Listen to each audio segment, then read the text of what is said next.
Once upon a time, our species of human, Homo sapiens, were not the only ones to walk the earth. The homo-genome has been found in multiple subspecies, and the estimation on how many other subspecies there were changes with new evidence found.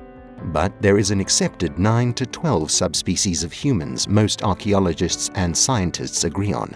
They are included but not limited to Homo habilis, Homo erectus, Denisovans, Neanderthals, and Homo Rhodesians. So, how did Homo sapiens survive where all the others failed? And what happened to all other homo-genome cousins? Before we begin, we just want to take a second to talk about our sponsor for today's video, which is Blinkist. As you guys know, we at A Day in History like to get you guys the weirdest and untold topics of history. For this, a lot of research is required, and this is where Blinkist comes in. Blinkist gives us the ability to grasp a book's main point in 15 minutes or less. It provides us with the advantage and confidence to bring you the best researched content. We heavily relied on Yuval Noah Harari's Sapiens and The Sixth Extinction by Elizabeth Kolbert for this particular video. Sapiens is remarkable in its depth and unapologetic about where modern humans may be headed. It's a revolutionary book that manages to novelize human history in 500 pages. At the same time, The Sixth Extinction explores how a cataclysmic shift in environmental conditions can have a wreaking effect on the planet.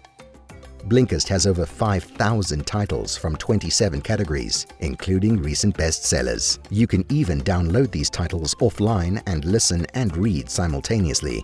We use Blinkist for most of our videos, and it literally saves us hundreds of hours. Right now, Blinkist has a special offer just for our audience. Click the link in our description to start your free 7-day trial with Blinkist and get 25% off our premium membership. Before we look at some of the theories about what happened to the other humans, don't forget to like and subscribe so we can keep bringing you weird and wonderful historical content. We don't know exactly why Homo sapiens ended up the last man standing. Over the decades, there have been many theories and some areas of general consensus amongst historians and archaeologists. But it's something we may never know. These species lived hundreds of thousands of years ago, so unless we dig up a giant sign that says exactly what happened, we will only ever have educated guesses. It's been theorized that dramatic climate changes could have been responsible for the extinction of some subspecies, including Homo erectus. Homo erectus was the predecessor of other human species like Denisovans, Homo sapiens, and Neanderthals, and lived approximately 1.5 million years ago. Scientists have long since argued about how long Homo erectus lasted. Some believe they were gone long before the other species came about. Others believe there was an overlap between Homo erectus and other humans. A study in 2019 argues that Homo erectus became extinct approximately 117,000 years ago, as the first fossils of Homo sapiens have previously been dated to 300,000 years ago. If the study is correct, it confirms the two species and others did live side by side, although it's unlikely Homo sapiens didn't make it off the Sahara before Homo erectus became extinct, so the two most likely never met. But one of the primary theories as to their extinction and other humans is climate change. In 2020, researchers reported that they believed the primary reason for Homo erectus and other human species, Homo heidelbergensis, was due to the sudden and abrupt loss of their climate niche, as in the climate that they were adapted to survive in. And this was before the Ice Age, a period of dramatic cold where half the world was blanketed in a layer of snow and rain rarely fell. During the Ice Age, conditions were harsh and it was even harder for humans to survive. And in fact, when the Ice Age eventually ended, Homo sapiens were the only species left. As climate changes, so too does available food. Early humans were hunter-gatherers. Some had largely plant-based diets, some relied more heavily on animal meat, and others had a more balanced mix of the two. However, with dramatic climate change comes a shift in these resources. With little rain during the Ice Age, vegetation suffered and became sparse. It suffocated under the cold snow, leaving little for early humans to forage. This had a knock-on effect on the available game meats. Animals too struggled to find food, and so became fewer and further between themselves. One of the most prevailing theories is that Homo sapiens survived when other species failed was due to our ability to communicate. Archaeologists have found that due to the structure of our jaws, we were able to make noises and early words to communicate with each other, where other hominins lacked the bone structure to do so. The ability to communicate meant that we could create basic strategies and plans when hunting and pass down information as oral tradition. This meant we were able to learn from our ancestors where others could not. As paleoanthropologist Juan Luis Arzuaga explains, we are a hypersocial species, the only ones capable of constructing bonds beyond kinship. Unlike the rest of the mammals, we share consensual stories like country, religion, language, football teams, and we are willing to sacrifice many things for them.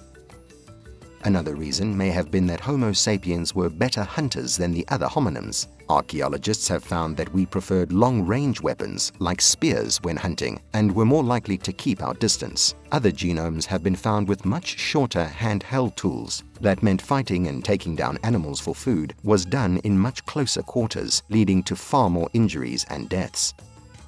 We initially believed viruses appeared when Homo sapiens developed agriculture and lived in large groups surrounded by many others. However, a study in 2016 argued that disease could have been one of the reasons other homo-genomes failed to survive. Researchers at Cambridge and Oxford Brookes analyzed DNA from ancient bones and concluded some infectious diseases are actually thousands of years older than we thought, and so they could have had a great impact on the Homo genus survival rates. As the different species began to travel from their points of origin and eventually met, they came carting diseases the others were unfamiliar with. Some scientists have suggested it was Homo sapiens moving off the Sahara who brought new deadly and highly contagious diseases with them to the other hominins. As they had never encountered these pathogens before, there was no genetic protection, and so many died as a result, thinning an already sparse population even further.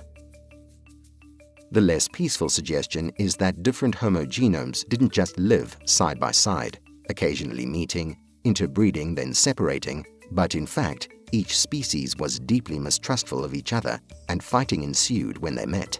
That's not to suggest there was an all-out species war or a mass extinction event, merely that each little skirmish or fight for a piece of land or crop slowly and bit by bit caused a species' number to dwindle, eventually wearing away their chances of survival. And for some hominins, it was simply bad luck that could have caused their extinction.